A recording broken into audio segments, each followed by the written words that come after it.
A French court has acquitted former IMF chief Dominique Strauss-Kahn of procuring prostitutes for sex parties in France, Belgium and the US. He stood, alongside 13 co-defendants, charged with aggravated pimping. Mr. Strauss-Kahn has always denied knowing that some of the women who took part in orgies he attended were prostitutes.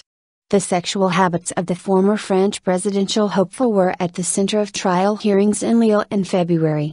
The verdict brings to a close 4 years of legal proceedings against Mr. Strauss-Kahn, including charges of attempted rape which were later dropped in 2012.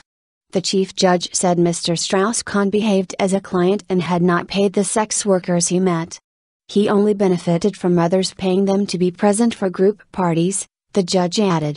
Among the others acquitted was Belgian brothel owner Dominique Strauss-Kahn, also known as Dodo, who was accused of supplying prostitutes for the parties. During the 3 weeks of hearings in February, sex workers described his rough behavior at some of the parties. But Mr. Strauss-Kahn said that he was not on trial for deviant practices. He told the court he participated in the parties because he needed recreational sessions amid one of the world's worst financial crises. The state prosecutor, Frédéric Fever, had already recommended his acquittal, telling the court that they were working with the penal code, not the moral code. Mr. Fever also said that neither the investigation nor the evidence in court had established that he was guilty. Earlier, 5 of the 6 plaintiffs in the case dropped their accusations against the 66-year-old.